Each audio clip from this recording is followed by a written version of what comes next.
crois que c'est clair. Monsieur le rapporteur, vas-y. Merci, Monsieur le Président. Simplement pour réagir.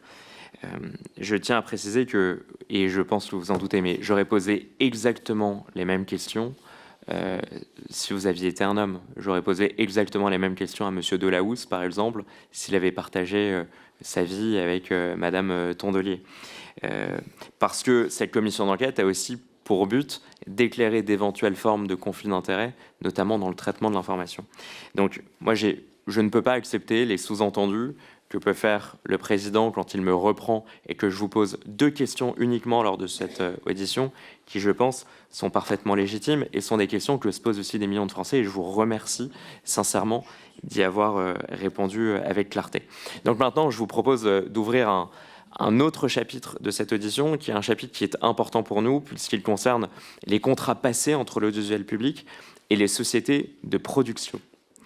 Vous présentez le journal de 20 heures. À ce titre, vous êtes salarié de France Télévisions et dans le même temps, vous êtes chef d'entreprise, vous êtes prestataire de France Télévisions puisque vous coproduisez l'émission Quelle époque par l'intermédiaire de votre société Marinka Productions.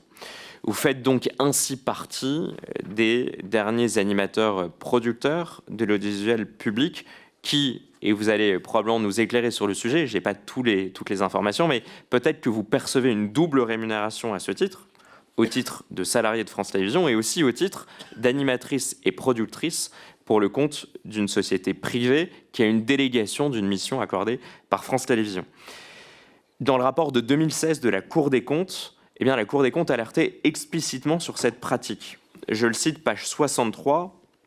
France Télévisions achète des programmes dont la présentation est assurée par l'un de ses salariés permanents et qui donne lieu à une rémunération directe par la société de production. La Cour estime que doit être interdite à l'avenir la pratique du cumul de contrats entre un CDI et un CDD, comme celle des salariés en CDI rémunérés parallèlement par des sociétés de production privées. Est-ce que vous rentrez aujourd'hui dans cette case d'animatrice-productrice doublement rémunérée au titre de salarié de France Télévisions et au titre aussi de productrice d'une émission du service public? Et comment, si oui, est-ce que vous expliquez que cette situation échappe encore à des recommandations de la Cour des comptes émises il y a maintenant 10 ans? Alors, je vais vous répondre très clairement. Très clairement, parce que la transparence est essentielle et encore plus quand il s'agit d'argent public. C'est pour cela qu'il faut être très clair et que tous les éléments concernant nos rémunérations, concernant ma rémunération, concernant nos contrats de travail, vous ont été transmis, monsieur le rapporteur. Vous les avez tous. Il n'y a rien de caché, tout est sur la table. Pour ce qui est du 20 heures, d'abord, je tiens à préciser les choses. J'ai accepté la rémunération qui m'a été proposée sans discussion et sans négociation aucune. France Télévisions m'a dit que c'était la même rémunération que mes prédécesseurs aux 20 heures. Je n'ai pas demandé 1 euro de plus. Par ailleurs, et vous le savez, la grille des salaires, elle est auditée, elle est contrôlée par un contrôleur d'État. Et je crois même pouvoir vous dire ici, je suis sous serment devant la représentation nationale, sans difficulté, que ce sont des salaires qui sont très confortables, mais qui sont bien inférieurs aux salaires des chaînes privées.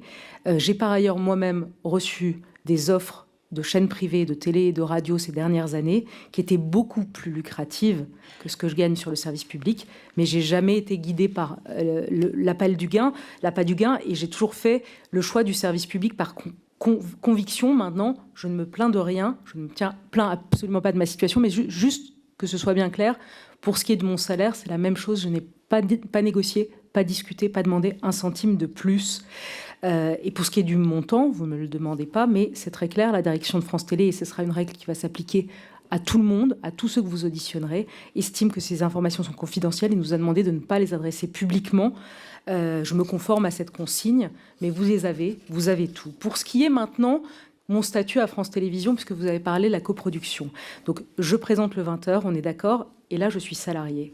En parallèle, je suis coproductrice, effectivement, depuis plus de 3 ans, de Quelle époque, émission que j'ai pensée, que j'ai créée, et je suis coproductrice de Quelle époque, comme l'étaient avant moi Laurent Ruquier et Thierry Ardisson, qui étaient coproducteurs de leur émission, parce que c'est une émission très importante, que chacun de ces animateurs construit, façonne et écrit, et que c'est important qu'on soit coproducteur. Par ailleurs, il y a un point très important que je tiens à préciser, puisqu'il s'agit d'argent public, c'est que j'étais productrice de Quelle époque avant d'être salariée de France Télévisions. Pour être très clair, je ne me suis pas servi de ma position de salarié de France Télévisions ou d'être au 20h pour réclamer quoi que ce soit d'autre, puisque je l'étais déjà, et qu'il n'y a pas, c'est très clair, aucune incompatibilité ni juridique, ni légale, ni éditoriale à faire les deux, puisque dans mon contrat de travail, je suis à 4/5 sur le 20h de France 2 et à 1/5 sur Quelle Époque, comme j'étais à 4/5 sur le contrat de matinale de France Inter, et j'étais à 1/5 sur Quelle Époque. Pourquoi j'ai voulu être productrice? Vous pourriez vous poser la question. D'abord, parce que c'est très important pour moi, et je l'ai fait pendant 10 ans à la matinale d'Inter, de faire monter des talents. C'est une des choses que j'adore faire. J'aime placer les gens, j'aime monter les talents, j'aime faire émerger les gens qui me tapent dans l'œil. Et par ailleurs, je tenais à être coproductrice de cette grande émission du samedi soir, parce que, une fois de plus, je l'incarne, je l'écris, je la programme, je la structure, et je voulais la maîtrise éditoriale. Et je voulais aussi un droit moral sur cette émission. Si j'étais pas coproductrice, pour vous dire les choses clairement, cette émission pourrait, sans mon accord, être animée par quelqu'un d'autre. C'est comme ça. Ou alors, elle pourrait être achetée par une société étrangère sans que je donne mon accord. Par exemple, une société russe qui voudrait racheter le format de Quelle Époque. Si j'ai pas droit de regard, on me demande pas, on peut la vendre, même si ça me plaît pas. Et ça, je ne le souhaitais pas. Par ailleurs, et ça parlera aux femmes qui sont là, il y a très peu de femmes productrices sur le marché encore. Et c'était important pour moi de le faire. Et par ailleurs, je vais vous confier une anecdote qui m'a été faite, un conseil qui m'a été fait par un grand patron d'une grande chaîne privée que je citerai pas. Il y a 10 ans, quand je suis arrivée chez Laurent Ruquier comme chroniqueuse, et je lui avais demandé des conseils, je l'avais rencontré, je lui avais demandé des conseils. Et la première chose qu'il m'a dite, ce grand patron, c'est « crée ta boîte de production ». Pourquoi il m'a dit ça? Crée ta société de production. Il m'a dit, en cela, les hommes et les femmes font très différents. Les hommes, tous les animateurs, les journalistes, dès que ça commence à marcher pour eux, ils créent leur boîte de production pour proposer des nouveaux projets, pour lancer des documentaires, des nouvelles émissions, pour faire monter d'autres talents. Ils le font très vite et comme ça leur donne une indépendance par rapport aux diffuseurs. Les femmes, elles ne le font pas. Les femmes, elles sont souvent salariées de producteurs et elles ne le font pas. Et à partir de 50-55 ans, elles se font dégager. Elles se font dégager et elles n'ont plus rien. Donc, j'ai mis du temps à appliquer son conseil. J'ai mis 8 ans à appliquer son conseil. Il me l'avait donné il y a 10 ou 12 ans. Mais au moment où France Télévisions m'a fait confiance pour animer Quelle Époque et lancer ce nouveau projet, je vous rappelle, que j'écris et que je façonne, à ce moment-là, je me suis dit, il est temps pour moi d'avoir un droit moral et un droit de regard sur cette émission. Et une fois plus, vous avez tous les contrats, tout est sur la table, le budget, tout vous a été transmis. Et si vous avez besoin d'autres éléments chiffrés sur Quelle Époque, je vous les donnerai, pas de problème.